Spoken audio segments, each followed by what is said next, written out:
Tell me what's the deal, what you got up on your mind. Tell me how you feel, don't bottle it inside. I just wanna keep it real and relate to how you vibe. Let you know I'm here when you need someone to hear. So tell me. It happens every day, everywhere. Bullying can affect anyone, no matter your age, gender, race, religion, or disability. In 2017, the Centers for Disease Control and Department of Education released the first federal uniform definition of bullying. It's not just words, like they can do different things, like they can give you mean looks every day or ignore you. Every 7 minutes, someone is being bullied, yet only 1/4 of the time, someone intervenes. The core elements of the definition include unwanted aggressive behavior, observed or perceived power imbalance, and repetition of behaviors or high likelihood of repetition. Bullying is a great name to put on that, because that's, I mean, it's like a bull in a china shop. They will run you over.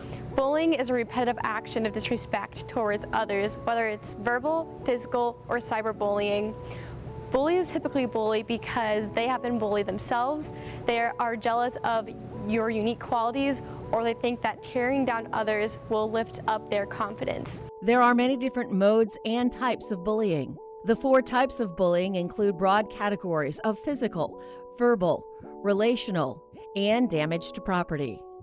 Bullying is tough, but if we come together and raise awareness that bullying is not tolerated, we'll make a difference in our community. Bullying is just a big mean thing in life that should be removed. Tell me how you feel, don't bottle it inside. I just wanna keep it real and relate to how you vibe. Let you know I'm here when you need someone to hear. So tell me what's the deal, and I promise I'ma listen. Yeah, I said tell me what's the deal, and I promise I'ma listen. Kids who are bullied can experience negative physical, school, and mental health issues. Kids who are bullied are more likely to experience depression, anxiety, increased feelings of sadness and loneliness, changes in sleep and eating patterns, and loss of interest in activities they used to enjoy. These issues may persist into adulthood. My very first day at kindergarten, and I was standing at the courtyard. There was like a 1.5 foot courtyard, and my bully come up behind me and shoved me off the courtyard, and I landed in the rocks. Bloodied everything, my hands were all bloodied. The statement someone's told me is, "You don't matter," or "You don't belong here."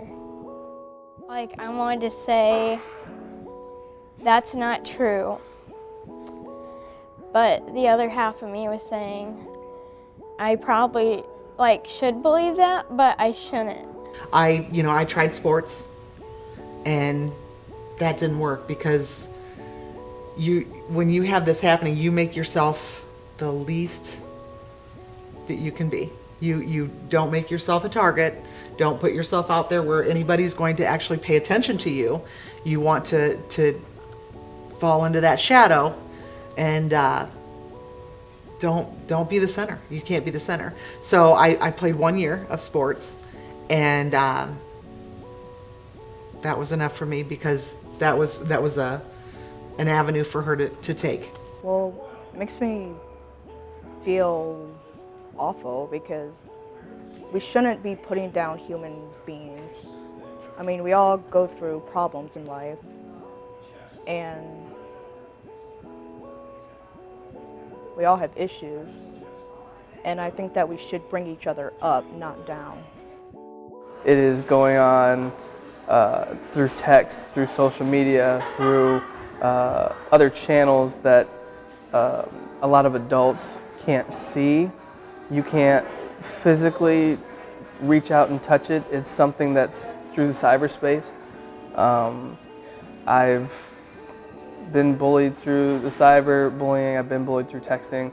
I've been bullied through second forms of fashion that just haven't, it's not direct, but you can definitely tell what the intention is. And I've lost friends to the same thing, so it's something that really is deeply rooted for me. There wasn't a day that went by that I didn't wish that I wasn't here, because she had that kind of an impact on me. I was bullied, I got pushed into my locker, and I cowered to these 2 girls, you know, and there was more than 2. I just don't really remember. And this was about my 6th grade year, I believe. And so, yeah, you know, you just, like Becky said, you know, you look at the floor all the time, and you, I cowered from them. I never wanted to see them in the hallway. We had like a square around, you know, lockers and classes, and I would intentionally go the long way just to avoid people, you know, in conflict. She can enter a room with me in it. I won't give her the satisfaction of leaving immediately. I will make sure I catch her at eye level. I will not break my eye concentration. I will not give her that satisfaction, but I won't stay. I will make my time short because she hurts my heart. I think it was one of my medicines that was making me gain weight, and they started making fun of my weight. Then it started moving on to the worst, started spraying like nicknames. And in like class, people were passing these notes around, and I didn't know what they were. And one time my teacher called, and it was about me. I'm going to be 52 this year. So she has been able to control parts of my life. Since I was 4 when we went to kindergarten roundup, so I had just barely turned 5 when we actually started school. So she's got to control 47 years of my life. Suicide is the 3rd leading cause of death among young people, resulting in about 4,400 deaths per year, according to the CDC. For every suicide among young people, there are at least 100 suicide attempts. Bullying victims are between 2 and 9 times more likely to consider suicide than non-victims, according to studies by Yale University. I witnessed friends younger than me be bullied. I actually had one of my friends about 3 years ago. She would send me screenshots of the messages, and she would send me screenshots, or she'd send me pictures of notes taped to her locker every day. And she felt outcasted at home because her parents would pay more attention to her siblings than they would her, so she wasn't getting a voice there, and she wasn't getting too much of a voice from teachers or staff members because they weren't seeing what she was seeing, and the kids that were doing this to her denied it. And it was a bit of an emotional thing, but at the same time it was physical. She didn't like the way she looked. You know, she was an athlete, a great athlete that could outrun most boys, pitch most boys, out hit most boys. When it came to baseball, she was the only girl to play on the baseball team. In fact, she messaged me during the summer and said, you know, because I would come back home during the summers, and she said, "Hey, can we work out? I want to get in shape. I want to change." And I said, "Yeah, sure." And she said, "Yeah." And it was very hard for her to open up to me, but she did. And 3 weeks later, I got a phone call that she had given up, that she had tied a belt around her neck, and they found her, almost a full day later. Her parents didn't even realize that she didn't go to school. So I'm here to let you know you're not alone. And if you ever need me, send a message through the phone. We'll talk about the fear that has you ready to explode. Cause I know how it feels when it's getting hard to cope and it seems like there ain't hope. So Kids who bully others can also engage in violent and other risky behaviors into adulthood. Kids who bully are more likely to get into fights, vandalize property, and drop out of school, as well as abuse alcohol and other drugs in adolescence and as adults. In middle school, I remember there was one incident where another student shoved me down and was just completely wrong and in a sense bullying, just overpowering. And I cried, and I got up and I went home, and my father looked at me and said, "I don't want you to sit there and cry. I don't want to hear it." He said, "If somebody shoves you down, you get back up and you take care of it." He said, "I don't ever want you to start anything." He says, "But if somebody starts it and you don't finish it, don't come home crying." High school, we had a bus driver that my parents really talked highly of, that he, did a great job. They knew him. He was a good, hardworking man. And he kind of made us, in essence, the king of the bus. And I never really perceived myself as a bully, ever. And I remember the bus driver would say, hey, there's 2 kids back there fighting. Go separate them. Go take care of them. And so we would go back and we would split them up. And he would literally tell me which kid to go get, and he would pull the bus over, and I would go out and stick the kid's head in a snowbank. I had never even looked at it differently. And it wasn't until now I work in the medical field, and I worked in Kindeville, and I had the kid that was one of the kids that I had kind of picked on the bus, and he had introduced me to his wife as the girl that used to beat him up every day on the bus. And I thought it was kind of funny because I don't remember, and I don't remember that I ever really hit him. I never, and maybe I never had to really be considered, the bully. Maybe it's just the intimidation, and you don't even realize that you're that intimidating. And that wasn't the only time. I worked in Auburn, and I had a patient checking out, and I was working the checkout window, and she said, you used to ride this bus? And I said, yeah. And she's like, you were the girl that picked me up by my shirt and threw me in the seat. And I'm like, oh my goodness. I said, I'm really sorry for anything I've ever done. And it started dawning on me but that was the first time realization had kind of, took over, that says, other people perceived me as a bully or intimidating or, that kind of thing. But I never really looked at myself that way. And I mean, how many bullies really do? I'm sure there's some bullies that are trying to find their place and trying to overpower somebody for some reason or another.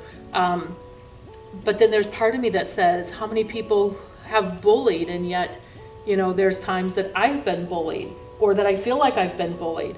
And how much is that perspective and the other people not even really knowing it? Or, what do you do to change it? And it was, I don't want to say okay, but I mean, that was the role. It was an adult telling you to do that. Yes, and I mean, I never said, and I remember thinking, people would say something and you'd be like, yeah, I'm king of the bus or whatever. I never really took that as, I never set out on anybody in particular to say, I'm going after this person or I'm going after that person. In a sense, I'm trying to figure out my role in life and how do I make adults proud. Yeah, I said, tell me what's the deal, and I promise I'ma listen. Yeah, look. Solutions to bullying are not simple. Prevention approaches that show the most promise confront the problem from many angles. We do know for sure, though, that bystanders who intervene on behalf of young people being bullied make a huge difference. Back in middle school, I was definitely in my shell, so to speak. So I do think that kind of hindered how I reacted. Like, I pretty much just watched, but I probably could have somehow been involved and said, hey, I think you should stop doing this. But sometimes, it's kind of a risky thing that, I didn't take the risk of doing that and being courageous, but I guess at least I watched and make sure it didn't escalate, because I'm sure once it started to be a fight, then I probably would have told, an adult. Like, if they could read my mind or something, I would have been like, could you please help me, I'm in this bad situation and I need someone to help me because I'm gonna be in trouble and I'm scared. I was bullied all the way throughout elementary school. So I actually have a nonprofit organization that I started at the age of 9 called GAB Girls, which is an acronym for Girls Against Bullying Girls, because not only did I go through bullying and I saw it a lot in my school, but my best friend was being bullied due to the point where she became homeschooled. I wish that I would have not been silent. Bullies, Bullies depend on your silence. They depend on keeping you so insecure and afraid, knowing full well you're not going to go tell anybody because you're embarrassed. Kids should not be silent because bullies really do depend on your silence. It makes them stronger. I don't know that they could have done it. I would tell anybody that it really had nothing to do with them. They didn't have to do or say or be anything different. They didn't have to be better or worse. It wasn't about them. It was about me. But it would certainly appear that there is strength in numbers. If I was your bully and we came into the same room, now, I would want you to, just like the other two had said to me, to say, look, this is my perspective. Earlier, when you said, if she comes in, I would choose to leave. And I did 5 years ago, absolutely. What prevents you from walking up to her saying, you were wrong, there's no more, and it's over? I don't know that. Could you do it? I don't know. Could you do it? I don't know. I'm going to push it. Can you do it? I don't know. Maybe. I'll give you a solid maybe. Better now than at the beginning of this. What would you need to be able to do it? What would get you to that point? I'm your bully. Yeah, you are right now. I'm your bully. What do you need to do to stand up to me to say you have no power? What would make you stay if she walked in right now? Why do you feel you would have to leave? I don't know. Or be in the same room? Maybe I could. Maybe I could stay in the same room with her. Maybe I could have a conversation with her. Than what you think. There were kids who would laugh when they saw me bucking quick, trying to get to my next class, didn't want to deal with it. Then a role model put his arm around my shoulder, slowed me down, walked me over to my locker, then told me, what's the deal, what you got up on your mind? Tell me how you feel, don't bottle it inside. I just want to keep it real and relate to how you vibe. Let you know I'm here when you need someone to hear. So tell me what's the deal, what you got up on your mind? Tell me how you feel, don't bottle it inside. I just want to keep it real and relate to how you vibe. Let you know I'm here when you need someone to hear. So tell me what's the deal, and I promise I'ma listen. Yeah, I said tell me what's the deal, and I promise I'ma listen.